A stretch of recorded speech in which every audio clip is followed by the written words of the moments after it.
네, 오늘 거룩한 주일 아침 우리 하나님의 부르심에 응답하며 한 사람의 신실한 예배자로 이 자리에 함께 하시는 우리 사랑하는 그린빌 가족들에게 이미 내 안에 부어져 있는 충만한 하나님의 은혜가 보여지고 또 그 은혜를 통하여 새로운 감사와 간증이 이렇게 끊이지 않는 매일같이 그것이 발견되는 귀한 축복이 있기를 간절히 기원합니다. 미국의 유명한 베스트셀러 작가이자 또 리더십 강사인 짐 콜린스는 Good to Great, 그래서 좋은 기업을 넘어 위대한 기업이라는 아주 유명한 책에서 이러한 말을 남깁니다. 성공하는 사람은 일이 잘 안 되었을 때는 거울을 보고 잘 되었을 때는 창문을 본다. 반면 실패하는 사람은 잘 안 되었을 때는 창문을 보고 잘 되었을 때는 거울을 본다. 창문, 거울 왔다 갔다 하니까 좀 헷갈리시죠? 거울을 본다, 창문을 본다. 이게 무슨 뜻이겠습니까? 거울을 보면 그 앞에 누가 보이죠? 자기가 보입니다. 그런데 창문을 보면 다른 사람들이나 여러 주변의 환경들이 보입니다.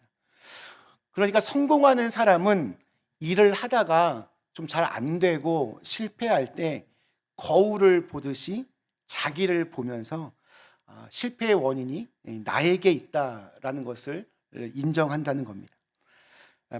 그러나 실패하는 사람은 그 실패의 책임을 창문을 보니까 다른 사람들이나 아니면 여러 환경들 탓으로 그렇게 자기의 실패를 돌립니다. 좋은 결과를 얻었을 때는 정반대입니다. 성공하는 사람들은 그 성공의 원인을 내가 잘나서 그런 게 아니라 창문을 보니까 다른 사람들 때문에, 나와 함께 해주는 사람들 때문에 이게 잘 되었다라고 그렇게 생각합니다. 반면에 실패한 사람은 성공할 때는 늘 거울을 보면서 내가 잘나서, 내가 뛰어나서 이렇게 된 거라고 자화자찬을 합니다. 맨날 자기 잘났다고 하는 사람 주변에 친구가 있을까요? 없습니다. 그런 사람 별로 사람들이 좋아하지 않습니다. 그러니까 이 책에서 보면 그런 부분을 굉장히 강조합니다.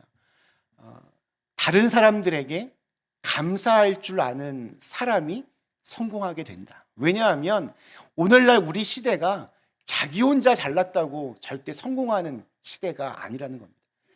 자기 혼자 잘나서 성공하는 세상은 예전에 좋은 세상은 그랬지만 거기를 뛰어넘어서 그레이트로 가려면 반드시 옆에 있는 사람들과 함께 해야 된다는 겁니다. 근데 이러한 원리는 우리 인간 관계에서만 적용되는 것이 아니라 하나님과의 관계에서도 그렇습니다. 우리는 잘 되면 누구 탓입니까? 내 탓입니다. 그리고 안 되면 하나님, why me? 이걸 입에 달고 삽니다. 사실 보면 하나님은 우리에게 원망을 들으실 만한 일을 하신 적이 없습니다. 그래서 우리는 사실은 하나님께 찬양과 감사와 경배를 드릴 수밖에 없습니다. 그러나 조금만 내가 좀 뭔가 내 생각대로 일이 안 풀리면 하나님이 어떻게 나한테 이러실 수가 있습니까? 이렇게 자꾸 원망을 합니다. 좋은 일이 일어난다 생각하면 습관적으로 이렇게 감사하지만 해를 당한다 생각하면 자연스럽게 원망합니다. 우리가 하나님을 원망하지 않고 감사할 수 있는 길은 하나님께서 우리에게 좋은 것을 주셨다라고 하는 어떤 마음의 확신이, 그 충만한 마음이 들 때에만 가능합니다. 하나님은 정말 우리에게 좋은 것들을 주셨습니다. 오늘 읽은 말씀이 바로 바울의 간증입니다. 우리가 상상할 수 없는 최악의 상황, 인간으로서 경험할 수 있는 최악의 상황까지도 오히려 그것이 하나님의 축복이 될 수 있다라는 바울의 간증이자 가르침입니다. 사실 우리를 이렇게 가장 해롭게 하고 또 우리가 불행해지기를 바라는 존재가 있습니다. 성경은 그 존재를 사탄이라고 명칭합니다. 사탄은 언제나 우리를 이렇게 해칠 생각만 합니다. 왜 그런지 아십니까? 그것이 하나님을 대적하는 가장 좋은 방법이기 때문입니다. 하나님이 너무나 사랑하시는 자녀에게 해를 끼치면 아버지이신 하나님의 마음이 아플 것으로 생각하고 하나님의 자녀를 자꾸만 괴롭힙니다. 또 하나님을 직접 대적해서 이길 수는 없으니까 우리 하나님의 연약한 자녀들에게 해를 끼쳐서 공격합니다. 만만하니까 그렇게 합니다. 마귀는 보면 바울도 괴롭혔습니다. 그래서 바울의 몸에 심각한 병을 일으켰습니다. 우리 7절 말씀이 이렇게 증언하고 있습니다. 여러 계시를 받은 것이 지극히 크므로 너무 자만하지 않게 하시려고 내 육체의 가시 곧 사탄의 사자를 주셨으니 이는 나를 쳐서 너무 자만하지 않게 하려 하심이라. 얼마나 이게 괴롭고 힘들었으면 또 선교와 전도에 방해가 됐으면 지금 뭐라고 부릅니까? 사탄의 사자. 육체의 가시가 이렇게 찌르는 것처럼 너무나 고통스러워서 사탄의 사자라고 바울이 부르고 있습니다. 이 병이 무엇인지는 정확하게는 모릅니다. 다들 학자들마다 다른데 안질이라고 하는 사람도 있고 또 간질병이라고 하는 사람들도 있습니다. 아무튼 다 고통스럽습니다. 또한 복음을 전하는 데는 굉장히 치명적인 약점들이 있습니다. 제가 막 이렇게 설교하다가 갑자기 간질병이 와서 입에 개거품을 물고 바닥에 누워서 막 몸을 떨면 여러분은 저를 계속 목사로 인정해 주시겠습니까? 제가 눈에 안질이 너무 심해서 설교할 때마다 사랑하는 여러분 이러면서 이렇게 설교하면 여러분은 그래도 저를 목사로서 또 영적인 교회 지도자로서 그렇게 인정하시겠습니까? 네, 우리 아멘 하시는 분들에게 정말 바울에게는 너무나 치명적인 일입니다. 거기다가 바울이 만나는 대부분의 사람들은 이제 막 복음을 듣는 사람들입니다. 그런 초신자들 앞에서 이러한 병이 얼마나 정말 복음을 전하는데 아주 힘들게 했겠습니까? 그래서 바울은 당연히 이 병이 낫는 것이 하나님의 뜻이라고 생각했습니다. 그 병이 나아야 더 하나님의 말씀을 더 잘 전하지 않겠습니까? 그래서 그는 간절히 기도했습니다. 얼마나 기도했습니까? 3번 주께 간구했다고 했습니다. 여기 3번이라고 하는 건 하루에 3번 아침, 점심, 저녁 잠깐 한 3분씩 기도한 것이 아니라 우리 요즘 말로 하면 거의 40일 금식 기도를 3번 했다. 그만큼 바울도 나름 죽기 살기로 정말 간절하게 하나님께 기도했다는 의미입니다. 사실 바울은 자기 자신이 신유의 은사, 병고침의 은사를 아주 강력하게 받았던 사람입니다. 우리 사도행전에 보면 이 바울이 손만 대어도 사람들의 병이 나았다고 합니다. 바울이 지나갈 때면 근처에만 가서 바울의 얼굴만 봐도 좀 병이 나을까 싶어서 사람들이 몰려들었다고 합니다. 심지어 드로아에서 설교할 때는 설교하다가 이렇게 위층에서 어느 유두고라고 하는 청년이 졸다가 떨어져서 죽었는데 그 죽은 청년도 살려내었습니다. 어마어마한 능력을 가진 사람이었습니다. 그런데 자기 병은 낫지를 못하게 합니다. 얼마나 바울이 정말 상실감이 컸겠습니까? 시리에 빠졌겠습니까? 그런데 오히려 하나님이 그에게 알려주시는 것이 있었습니다. 그것을 깨달은 바울이 우리 9절과 10절에서 너무나 유명한 고백을 남깁니다. 나에게 이르시기를 내 은혜가 내게 족하도다. 이는 내 능력이 약한 데서 온전하여짐이라 하신지라. 그러므로 도리어 크게 기뻐함으로 나의 여러 약한 것들에 대하여 자랑하리니 이는 그리스도의 능력이 내게 머물게 하려 함이라. 그러므로 내가 그리스도를 위하여 약한 것들과 능욕과 궁핍과 박해와 곤고를 기뻐하노니 이는 내가 약한 그때에 강함이라. 내 은혜가 내게 족하도다. 주님께서 분명한 음성을 주셨습니다. 내가 내게 베풀어 준 은혜와 사랑은 이미 충분하다. 지금까지 받은 것만으로도 충분하다. 이 말씀은 하나님이 어떤 분이신지를 우리에게 잘 보여줍니다.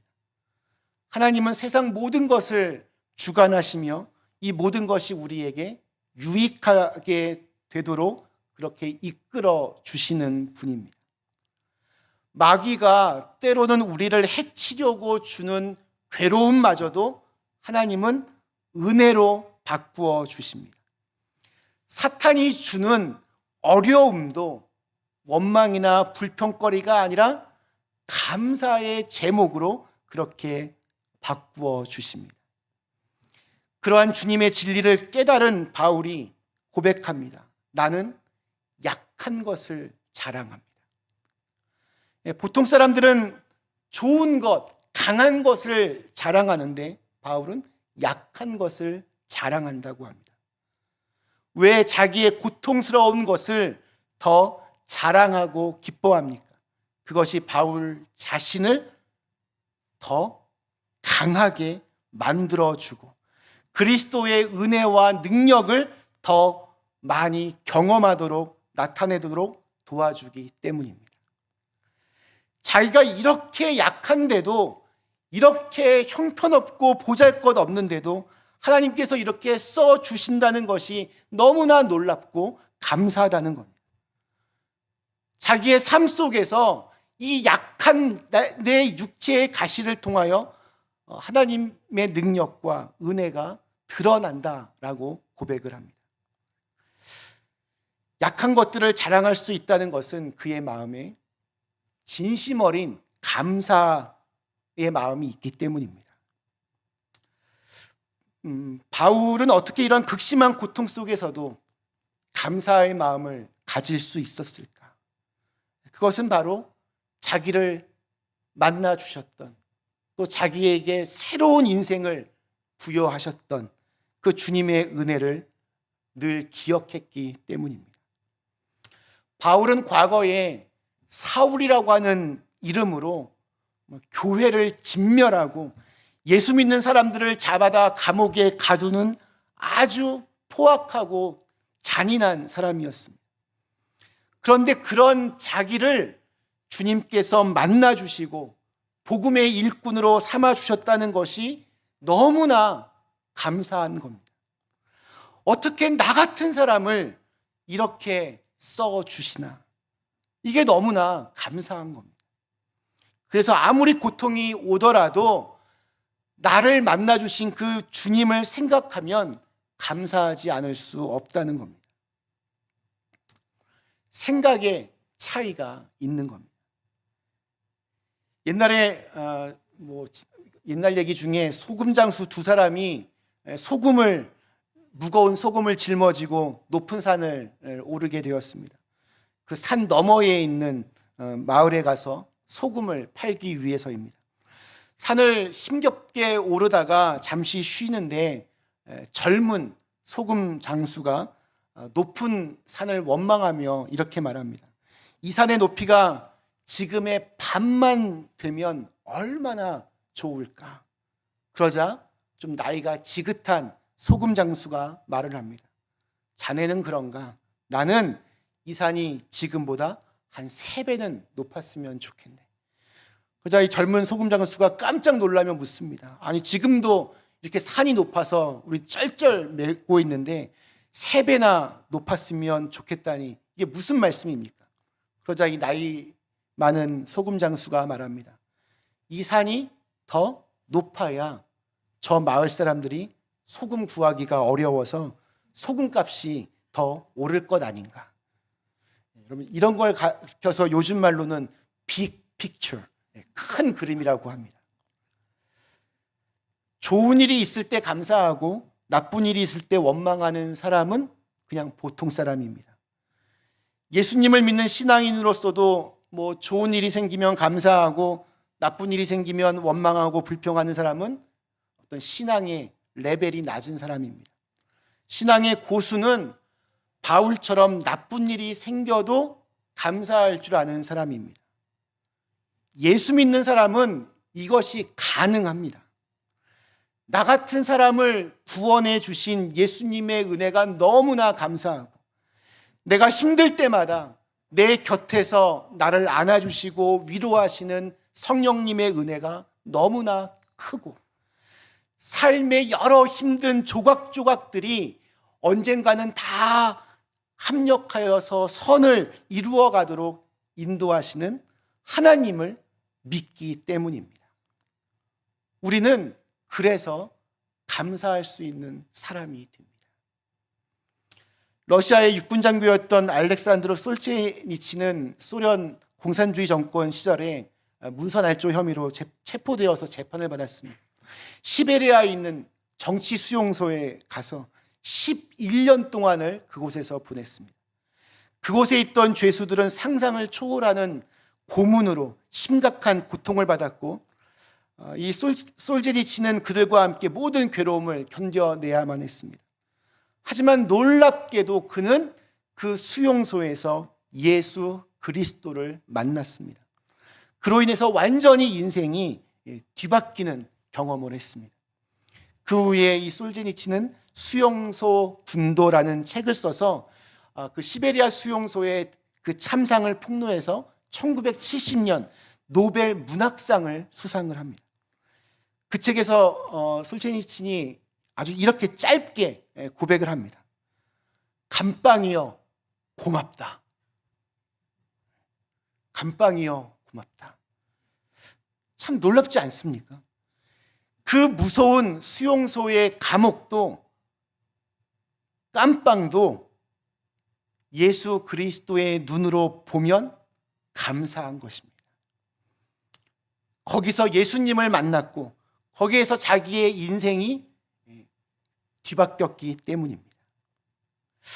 감사할 수 없는 환경 속에서도 감사할 수 있는 것이 영적인 실력이고, 또 이것이 바로 우리의 믿음입니다. 매년 저희 교회는 추수감사주의를 앞두고 올 한 해 내게 베푸셨던 하나님의 은혜를 생각하며 감사할 것들을 적어서 그 다음 주일에 헌금 봉투에 담아서 하나님께 봉헌하는 시간이 있습니다. 여러분 곰곰이 한번 생각해 보십시오. 그냥 매일 똑같은 말, 범사에 감사합니다, 다 감사합니다, 이렇게 쓰지 마시고 조금 더 구체적으로 할 수 있는 대로, 작년에도 보니까 어떤 분들은 뒷면에까지 다 이렇게 쓰시는 분들이 계시더라고요. 한번 기억을 더듬어 가면서 정말 나에게 힘들었던 일들보다 감사했던 일들이 좀 더 많이 기록되어질 수 있기를 간절히 축원합니다. 또 여러분, 우리 신앙인들은, 그리스도인들은 언제 감사할 수 있는가? 말씀대로 살아보려고 애써 봐야 거기서 간증이 나오는 겁니다. 말씀대로 전혀 안 사는데, 전혀 믿는 자답게 살지 않는데 어떻게 간증이라는 게 나올 수가 있겠습니까? 그런 믿음의 노력이 있어야 비로소 감사의 어떤 퀄리티가 다른 그런 제대로 된 감사가 나오게 되는 법입니다. 제가 요즘에 전도를 좀 열심히 할까라는 생각에서 저 서재에 꽂혀 있던 소년보라고 하는 목사님이 쓴 목사님 전도가 너무 쉬워요, 이런 책이 하나 꽂혀 있길래 한번 봤습니다. 그 책에 근데 이런 간증이 있더라고요. 교회에 그 목사님 교회에 고추 농사에 재미가 들어서 교회 생활을 제대로 하지 않는 권사님이 한 분 있었습니다. 고추 농사를 생업으로 하는 것도 아니고 고추 농사 잘 지어서 자녀들한테 이렇게 갖다 주는 재미로, 그 재미에 너무 흠뻑 빠지셔서 아침에 일어나면 고추밭에 가서 벌레 잡아주고 약쳐주고, 또 오후에 가서 물도 주고 벌레 잡아주고, 이러다가 새벽 기도도 전혀 드리지 않고 심지어 주일 예배도 빼먹는 일이 많으셨다고 합니다. 이 이야기를 들은 목사님이 약간 좀 다혈질이신가 봐요. 그 권사님의 고추밭에 가서 고추를 다 뽑아버렸습니다.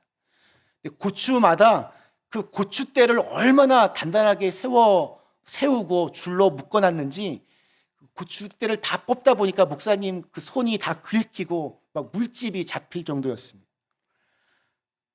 그리고 드디어 D-Day가 됐습니다. 다음날 아침에 이 권사님이 고추밭에 나갔더니 고추가 다 뽑혀져 있었습니다. 기절하는 줄 알고 낙심이 되어 그 자리에 털썩 주저앉았습니다. 목사님이 이제 신방을 갔더니 실성한 사람같이 눈동자도 움직이지 않더랍니다. 목사님께서 이거 고추 누가 뽑았는지 아세요? 제가 했습니다. 권사님 안 믿죠? 아니 목사님이 왜요? 제 손을 보세요. 제가 이렇게 뽑느라고 얼마나 힘들었는지 아십니까? 하면서 증거로 손을 보여줬습니다. 그랬더니 권사님이 정말 그 손을 한참 뚫어져라 보더니 정색을 하시면서 소리를 지르며 원망합니다. 목사님이 왜 내 고추밭을 다 뽑아버리셨습니까? 목사님이 이렇게 대답을 했다고 합니다. 제가 하나만 물어볼 터이니까 한번 대답해 보십시오. 권사님은 지금 고추밭 때문에 심장이 떨리고 치가 떨려서 말도 제대로 못 하시는데 예수 믿고 너무 좋아서 지금처럼 심장이 떨려본 적이 있으십니까? 주님은 마지막까지 증인이 되라, 온 천하를 다니며 복음을 전하라고 하셨습니다. 그런데 권사님은 복음을 전하다 죽을 영혼이 복음을 받아들여서 너무나도 좋아서 심장이 이렇게 떨려본 적이 있으십니까? 옆 사람이 지옥 가는 게 너무나도 안타까워서 오늘처럼 이렇게 떨린 적이 있으십니까? 감사하게도 주님께서 이 권사님의 마음 문을 그때 녹여주셨습니다. 그래서 권사님이 회개하며 이렇게 말씀하셨다고 합니다.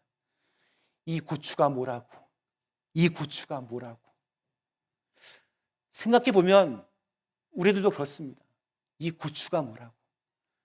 내가 뭐 때문에 이렇게 여기에 정신이 팔려서 하나님께 예배하는 일에 집중하지 못하고 살아갈까?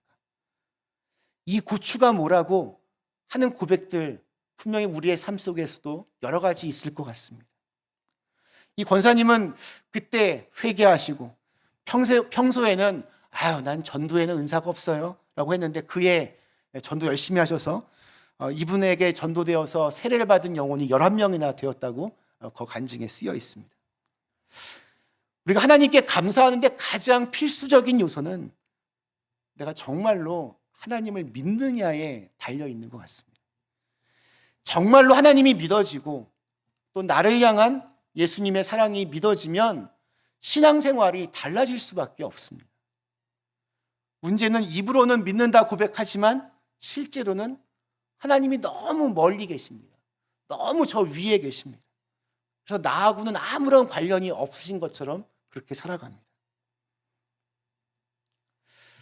감사할 것이 있고 감사할 것이 없고 확연하게 구분되어지는 것은 올바른 신앙인의 모습이 아닌 것 같습니다.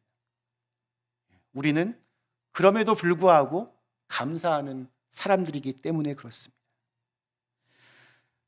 내가 약하다는 것을 알게 될 때 내게 주어진 것에 오히려 감사할 수 있다고 바울은 우리에게 알려줍니다. 우리가 원망이 많고 불평이 많은 이유는 내가 그래도 이 정도면 괜찮은 사람이지 라고 하는 교만 때문입니다. 그러나 내가 얼마나 부족하고 내가 얼마나 주님 앞에 죄인인지를 아는 사람은 감사할 수밖에 없습니다. 나 같은 사람이 이렇게 되다니 너무 감사하다. 아무 자격도 없는데 이러한 좋은 것들을 나에게 주셨다니 참 감사하다. 이번 한 주간 동안 올 한 해 내게 주신 은혜들을 더듬어가며 하나님께 감사의 러브레터를 쓰셨으면 좋겠습니다.